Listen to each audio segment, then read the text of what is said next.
Noël, Noël. Nous célébrons Noël.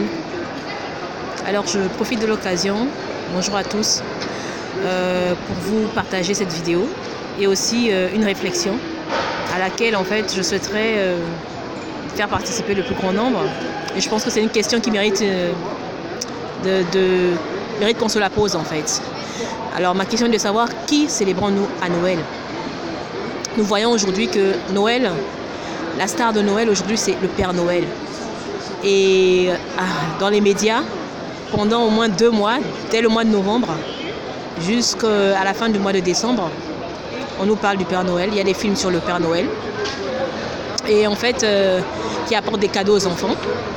Et je me pose la question de savoir qu'est-ce que le Père Noël a fait pour l'être humain en fait. Nous savons tous que à Noël, en fait, ce sont les parents qui achètent des cadeaux aux enfants, c'est pas le Père Noël. Alors pourquoi autant d'importance accordée à un personnage en fait qui en réalité n'a rien fait pour l'être humain? Sachant qu'en plus, le 25 décembre a été choisi par l'Église comme une date pour célébrer celui qui a tout donné pour l'humanité, qui a donné sa vie, Jésus-Christ de Nazareth. Alors, face à ce qui se passe aujourd'hui, je dirais que c'est moi j'appelle ça une usurpation de position. Je pense qu'aujourd'hui le Père Noël, il a une importance qu'il ne devrait pas avoir.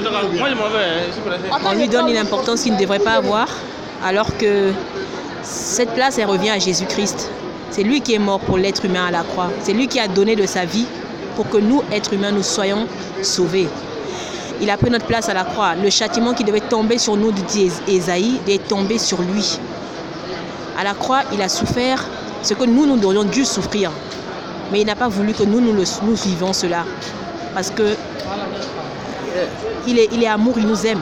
Donc il a pris notre place à la croix. Il a donné son dos pour porter nos maladies à la croix. Il a donné le dos, il a accepté la défaite à la croix. Il a donné sa vie. Il aurait pu se défendre face à Pilate, mais il n'a pas voulu se défendre parce qu'il était venu pour une mission, donner sa vie à la croix pour l'être humain, pour que les humains soient sauvés, pour qu'ils soient réconciliés avec Dieu le Père. Ses mains ont été percées à la croix, il s'est fait pauvre à la croix pour que nous soyons enrichis. Ses pieds ont été percés pour que nos pieds soient restaurés, pour que nous ayons la stabilité dans nos vies à nouveau.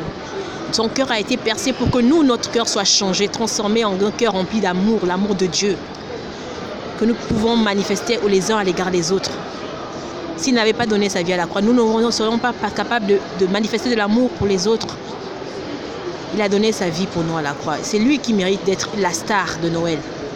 Et aujourd'hui, au lieu de cela, nous assistons en fait à un hold-up, j'appelle ça comme ça, une usurpation de position. Aujourd'hui, c'est le Père Noël qu'on célèbre dans le monde entier, dès le mois de novembre, dans les médias, jusqu'à la télé, les films, c'est dès novembre, on nous parle du Père Noël, qui n'a rien fait, absolument rien, pour les êtres humains, même pas pour les enfants.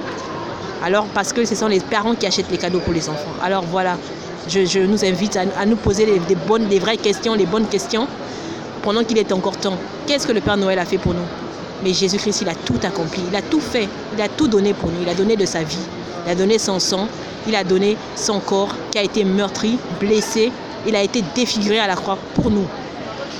Alors je nous invite à réfléchir à la question et vraiment à faire le bon choix dès maintenant, à repositionner les choses, à remettre de l'ordre dans nos vies, l'ordre que Dieu veut dans nos vies en fait, l'ordre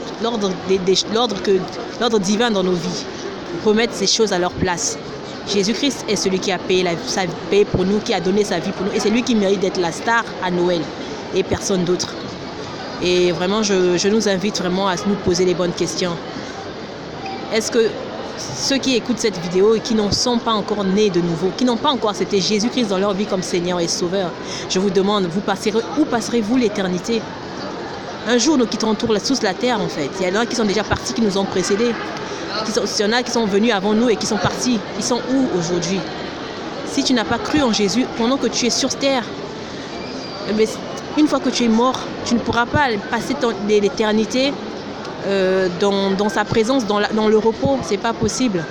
C'est l'enfer qui t'attend et dans le feu de l'enfer qui t'attend. Alors, que choisis-tu aujourd'hui? Le choix te revient dès aujourd'hui en fait. Tu peux changer ta destination éternelle dès aujourd'hui. C'est maintenant que ça se passe en fait. N'attends pas demain. Jésus t'attend et t'ouvre grand les bras.